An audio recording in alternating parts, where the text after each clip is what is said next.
Please welcome Phil Sweet.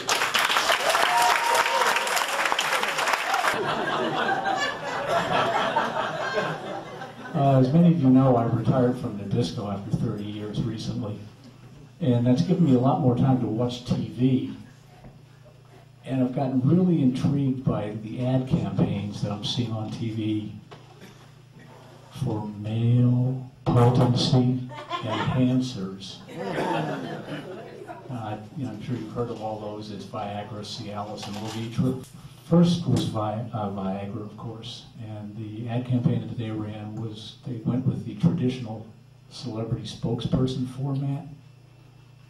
So they had a bunch of different people. The first guy was a race car driver. He's dressed in his shiny, tight racing suit, thundering down the track in his cigar-shaped car.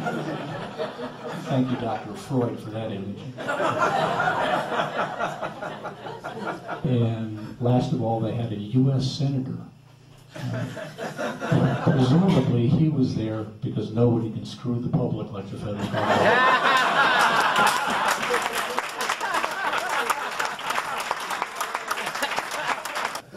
Then came Cialis. They had a different approach. Cialis is the one with the 2 bathtubs. I don't get it.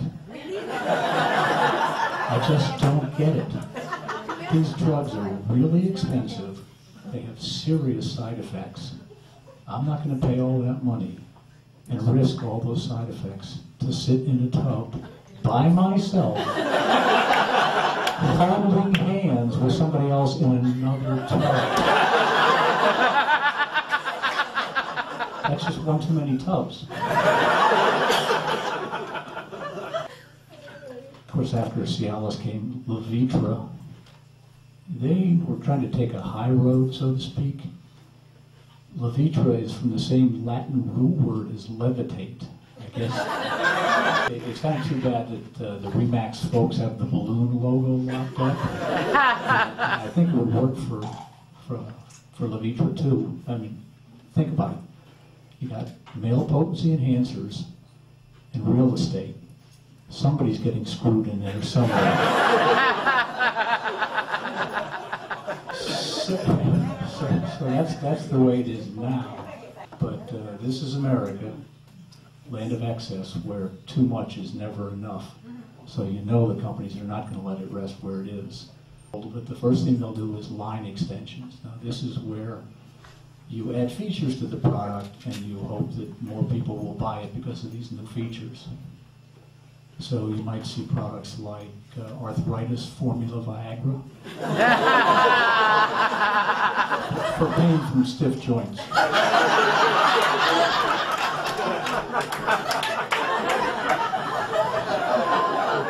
And just because I really believe that nothing is beyond the advertising industry, Flintstones chewable Cialis.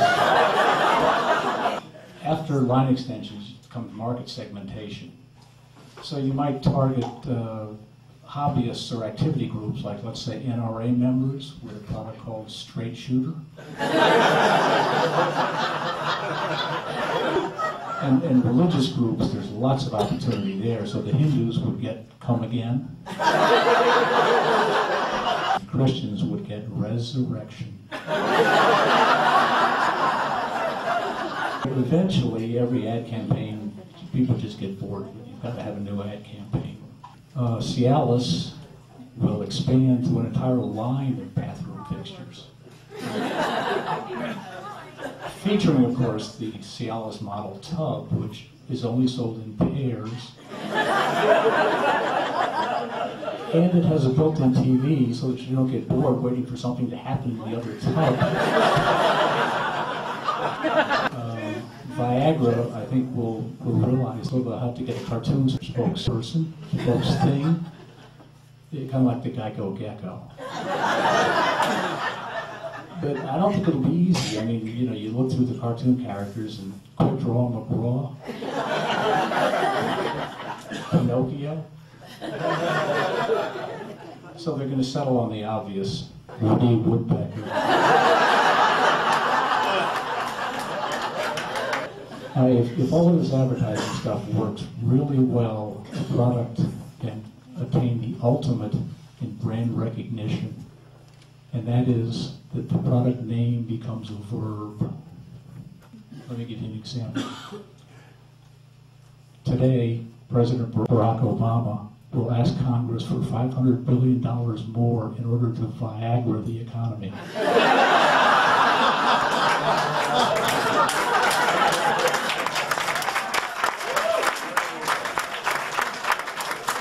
Because if you think about it, there's a lot in common between the economic recovery plan and Viagra.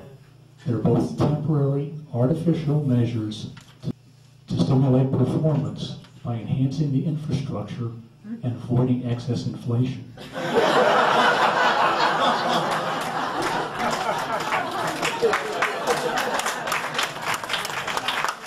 I wanted to talk about some of the medical issues here.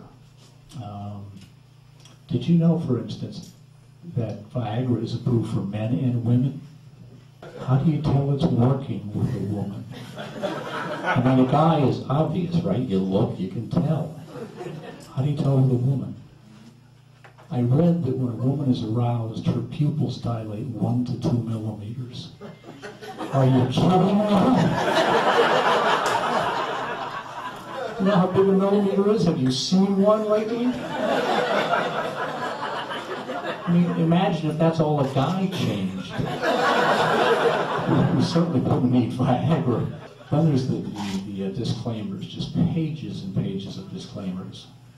My favorite disclaimer, though, is the one that says, if you have an erection for more than 4 hours, seek immediate medical attention. That's crazy. If I have an erection that lasts more than 4 hours, I am not calling a doctor.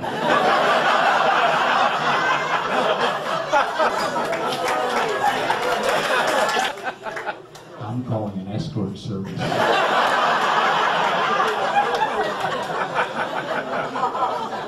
Now think about it. These people are dedicated professionals and are committed to excellent customer service. But that's just me. I mean, if you wanted to seek medical attention, where could you go? The emergency room? Not me. I've seen those TV shows, and everybody who goes to the emergency room eventually gets hit with those defibrillator paddles.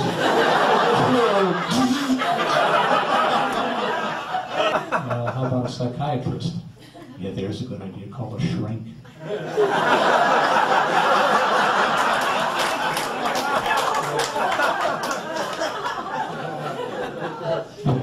There's a whole new meaning to the phrase talking somebody down. And what are they going to say to you anyway? Sir, do not think about sex. Sir, try to concentrate on the last Jets game. Oh, swell, now I'm both erect and irate.